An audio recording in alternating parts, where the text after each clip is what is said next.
బాబు నీ అప్పు కోసం నీకు మాత్రం నువ్వు అందరి కోసం అవసరం లేదు.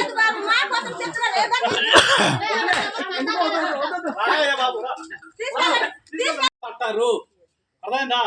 ఎవరు పట్టారు? నువ్వు కడతావా కట్టావా? ఒకటే మాట లేదు నాకు. నేను విననండి,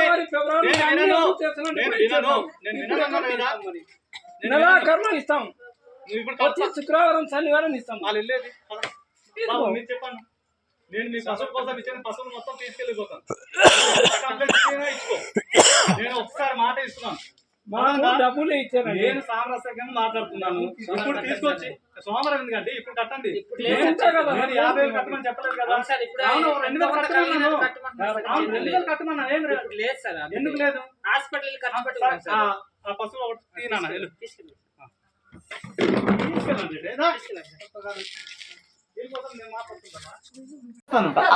ఇన్ టైం కట్టు. నువ్వు ఇన్ టైం 50,000 కట్టు. నీకు వడ్డీ మానేస్తాను. 16,000 మానేస్తాను. నేను 50,000 కట్టు. నేను మాట ఇచ్చాను. 16,000 తీసేస్తాను. 50,000 కట్టాయి. నువ్వు మెల్లిగా మాట్లాడు. నా మాట అలాగుంటది. నీ మాట కావాలేనా?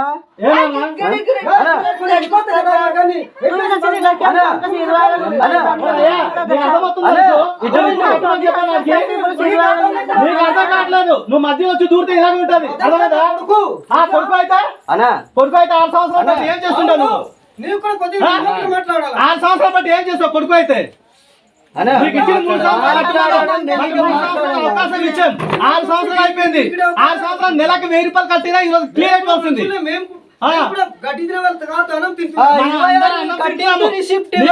మాటలు కాయలా పైవాడి దగ్గర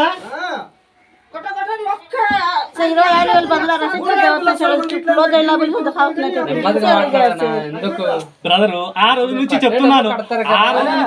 మాటలు అలాగే ఉంటాయి కదా. అడిగినప్పుడు నుండి ఎక్కడ ఉన్నాం, ఎక్కడ వెళ్ళామా? వెళ్ళట్లేదు కదా. నువ్వు ఏదో పంచాయతీ నుండి పంచాయతీకి వచ్చావు. నువ్వు ట్రాన్స్ఫర్ అవుతావు కానీ మేము ట్రాన్స్ఫర్ అవ్వం కదా. ఉన్నాం.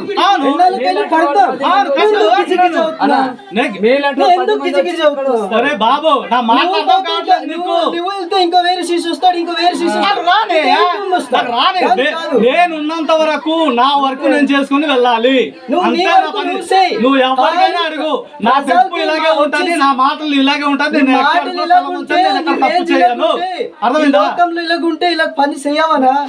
ఆలోచించి మాట్లాడు. నువ్వు చేయవు. 20 సంవత్సరాలు ఇదే టెంపుతో పని చేసుకుని వస్తున్నాను. నా కోసం చెప్తారు. అదే నా మాట తీరు అలాగే ఉంటది. నేను చేస్తానంటే చేస్తాను, చేయనంటే చేయను. అదే నా మాట. ఎవరు నా మాట అలాగే ఉంటుంది. నా బేసే అంతా. ఇప్పుడు రైతు అన్నవాడు రైతే.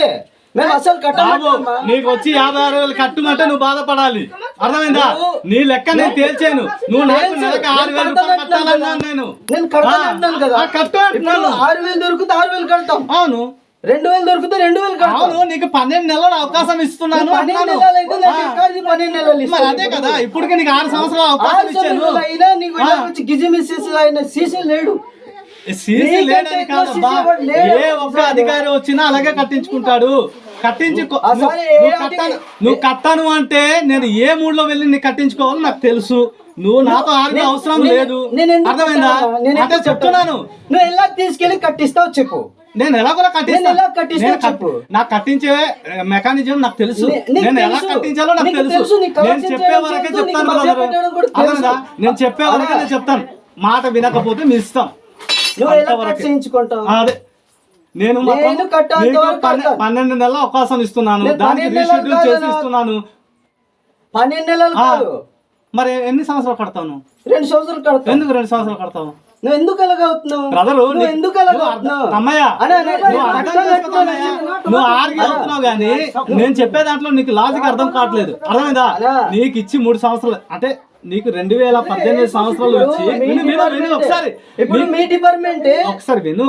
నా మాట వినిన తర్వాత మా డిపార్ట్మెంట్ తర్వాత నీకు 2018 సంవత్సరంలో అప్పు ఇస్తే దానికి 3 సంవత్సరాల్లో తీర్చాలనే ఉద్దేశంతో ఇచ్చాడు. 3 సంవత్సరాలు కాస్త ఇప్పుడు 6 సంవత్సరాలకి వచ్చేసింది. అర్థమైందా? 3 సంవత్సరాలు అప్పు తీర్చలేదని మళ్ళీ 3 సంవత్సరాలు అవకాశం ఇచ్చాడు. ఆ 3 సంవత్సరాలు కూడా అప్పు తీర్చకపోతే ఇంకొక సంవత్సరం మరి ఎవరు ఇస్తాడు చెప్పు? కట్టారు వీళ్ళు అసలు ఎదవాళ్ళు వీళ్ళు ఒరిస్సా ఛత్తీస్గఢ్ రాయ్పూర్ వెళ్ళిపోతారు అన్నట్టు నీ బాధలు ఉంది. బాబు నేను గోలా తింటే ఎంత తీసుకొచ్చి మీరు వచ్చేసి ఇక్కడ గోలా వెళ్తారు, ఆ గ్రూప్ డబ్బులు వాళ్ళు తినేసారు, మేకల డబ్బులు వాళ్ళు తినేసారు, ఇక్కడేమో మొత్తం కడిగిస్తారు. నేను అడిగి ఉన్నాను కడతానంటున్నాను కదా, అసలు కట్టనంటున్నాను నేను అసలు కట్టనంటున్నానా చెప్పు. నువ్వు గట్టిగా మాట్లాడుతున్నావు. నువ్వు ఏం చేస్తే నేను 2500 కడతాను, నాకు కట్టి తీసుకెళ్తే ఎలా అని నువ్వు ఎలా గుసగుసించుకున్నా నేను కడతాను కాదని కాదు, కానీ నువ్వు రేజ్ మాట్లాడకు బాబు. నా బేస్ మాట్లాడింది నాకు అనవసరం అన్న, అంతే.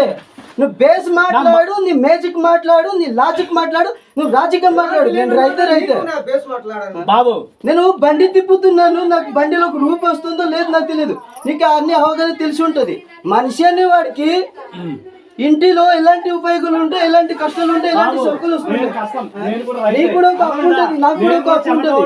మరి అలాంటి ఆలోచించి ఉండదు. ఇప్పుడు ఇస్తే తెలిసిన వాడయా నువ్వు రైతు చెప్పుకోవడానికి సిగ్గు చెప్పుకుండాలి నీకు. నేను ఎందుకు సిగ్గుపడాలి? నేను పనిచేసేవాడు. నీలాగా ఎక్కువ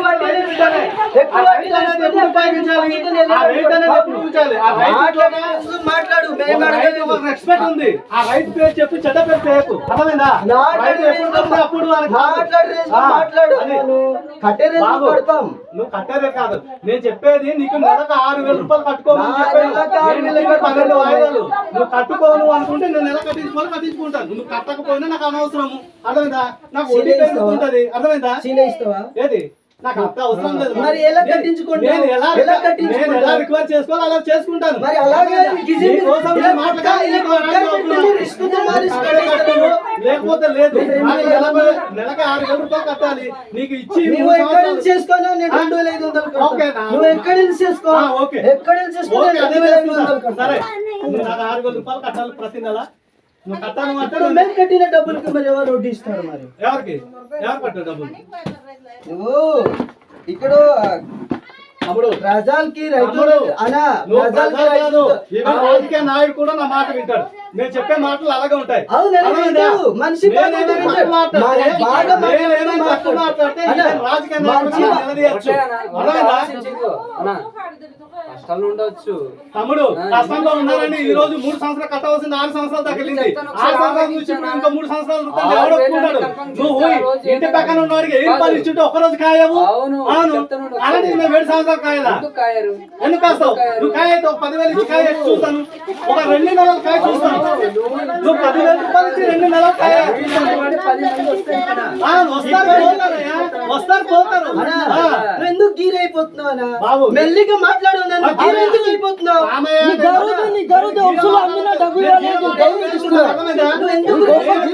మాట్లాడితే వేరే ఉంటుంది. నేను రీజనబుల్ గా మాట్లాడుతున్నాను. నువ్వు కట్టాల్సిన అమౌంట్ నువ్వు కట్టాలని తెలియజేస్తున్నాను. ఎవ్వరు మాట్లాడలేదు, నోరు మూసుకుని ఉంటాను. ఇప్పుడు దాకా కట్టలేదట. మరి ఆడు మొత్తం ఎంత తీసుకున్నావు? మొత్తము 50 అంటే 50 ఇచ్చారు, కానీ ఆ పాత సీసీలు నాకు 10 అడిగారు అనమాట. 10,000 లంచం అడిగారు. నా చేతులు అయితే 40,000 అందినాయి. అలాంటి సీసీలు ఉండడం కూడా కరెక్ట్ కాదు, ఎందుకంటే వాళ్ళు ఉంటే ప్రజల గురించి గ్రూపులు కూడా సరిగా నడవవు. ఒక్కొక్కడికి 25,000 20,000 ఇలాగున్నది. మాకు కట్టమంటే మేము ఎక్కడ కడతాం? మేము కట్టాలేము, మేము తినలేదు, మాకు డబ్బులు అందలేదు. మరి మాకు కొత్త సీసీ వచ్చి చెప్పేంత వరకు మాకు ఇంతవరకు మాకు తెలియదు. మీ ముందు సీసీ అవ్వాలమ్మా అప్పల స్వామి. అయితే అప్పల స్వామి ఈ డబ్బులు తీసుకున్నారా? అప్పల స్వామి తీసుకున్నారు. ఎంత ఎంత? ఒక్కొక్కరికి 25,000. 25,000 5గురు నా ఊరికి లోన్ తీసుకున్నట్టు పేరుంది. తీసుకున్నారా? అయితే ఇదే విషయంపై మీరు మండల ఆఫీస్కి వెళ్ళారా? వెళ్ళారా? 2 సార్లు వెళ్ళాము. వెలుగు ఆఫీస్కి వెళ్తే ఏమన్నారు వాళ్ళు? వెలుగు ఆఫీస్కి వెళ్తే మరి వాళ్ళు తీసుకున్నట్టే పేరు ఉంది కదా, మీ పేరు వాళ్ళు తీసుకున్నారు ఏంటి అని అడిగారు. అడిగితే అప్పల స్వామి అప్పుడు ఉండడు మా ఊరికి సీసీ అన్నాను. అలాగంతేమో మరి మీ సీసీకి పట్టుకోనండి, ఆడ ఎవరికి తీసిచ్చాడా, ఆడ తిన్నాడా అని అడిగింది ఏపీఎం మేడం. అడిగితే మరి అప్పల స్వామికి చెప్తేమో 3 నెలల్లోన మేము కట్టి. మురుగుడ మండలం గస పంచాయతీ మురుగుడ జిల్లాలో పనిచేస్తున్నాను. అంతకుముందు తీసుకున్నటువంటి అప్పు ఈఆర్ఎఫ్ సిఐఎఫ్ అప్పులని కొంతమంది సభ్యులకి పూర్తిగా కట్టినా కూడా ఈ పిన్నత్ గారు వచ్చి వడ్డీ ఉంది అనేసి తీసుకోవడం జరిగింది. అందులో మొదటిగా నష్టపోయిన సభ్యురాలు పాంగి సోదమ్మ, దాని దగ్గర